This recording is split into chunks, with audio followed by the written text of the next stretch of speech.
Back to news.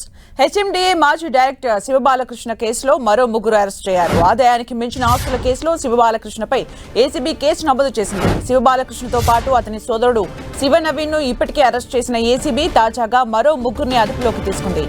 Godavari Satyanarayana Murthy, పెంట భరత్ కుమార్, పెంట Bharani కుమార్లను ACB arrest చేసింది. ముగ్గురు నిందితుల్ని నాంపల్లి ఏసీబీ న్యాయమూర్తి నివాసంలో ఏసీబీ అధికారులు హాజరుపరిచారు. ముగ్గురు నిందితులకు న్యాయమూర్తి 14 రోజుల జ్యుడిషియల్ రిమాండ్ విధించారు. వారిని చంచల్గూడ జైలుకు తరలించారు. మరిన్ని అప్డేట్స్ మా ప్రతినిధి సునీల్ అందిస్తారు. సునీల్,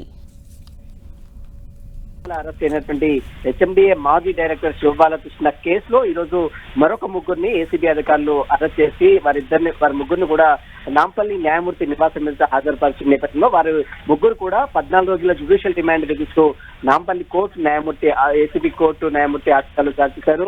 ప్రస్తుతం ఆ ముగ్గురిని మాత్రము చంచల్గూడ జైలు కూడా తరలించారు. ఇప్పటికే ఈ కేసులో హెచ్ఎండిఏ మాజీ డైరెక్టర్ శివబాలకృష్ణతో పాటు అతని సోదరుడు శివ నవీన్ కూడా ఇప్పటికే ఏసీబీ అధికారులు అరెస్ట్ చేయడం జరిగింది. హెచ్ఎండిఏ డైరెక్టర్ గా పనిచేస్తున్న సమయంలో ఆదాయానికి మించిన ఆస్తులు కూడబెట్టారు, అక్రమ లేఅవుట్లకు అనుమతులు ఇచ్చారు, కోట్ల రూపాయలు దండుకున్నట్టు కూడా పెద్ద ఎత్తున శివబాలకృష్ణపై వచ్చినటువంటి ఫిర్యాదుల నేపథ్యంలో ఏసీబీ అధికారులు ఇటీవల కాలంలో ఏకకాలంలో సోదాలు చేసి పెద్ద ఎత్తున ఆస్తులు కూడా గుర్తించబడుతుంది. దాదాపు 250 ఎకరాల ఆస్తులతో పాటు 250 కోట్ల విలువైనటువంటి చొరస్థిర ఆస్తులు కూడా ఏసీబీ అధికారులు గుర్తించి వాటన్నింటిని కూడా సీజ్ చేస్తున్నటువంటి దృశ్యాలు మనం చూస్తారు. అయితే ఈ కేసులో ఫర్దర్ గా చాలా మంది ఇన్వాల్వ్మెంట్ ఉంది.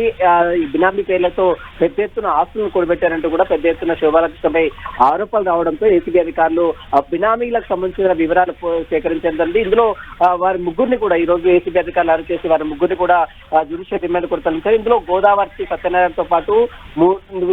సత్యనారాయణ మూర్తితో పాటు పెంట భరత్ కుమార్, పెంట భరణి కుమార్ ఈ ముగ్గురిని కూడా ఏసీబీ అధికారులు అరెస్ట్ చేసి ఈ రోజు నాంపల్లి ఏసీబీ న్యాయమూర్తి నివాసం మీద హాజరుపరిచారు. వారి ముగ్గురు కూడా జ్యుడిషియల్ రిమాండ్ కూడా జైలుకు తరలించి ప్రస్తుతం అయితే వారిని కస్టడీ తీసుకుని విచారిస్తే మరిన్ని విషయాలు వెళ్ళుకొస్తున్నట్టుగా ఏసీబీ అధికారులు భావిస్తున్నారు. Sumitra, thank you Sunil for the updates.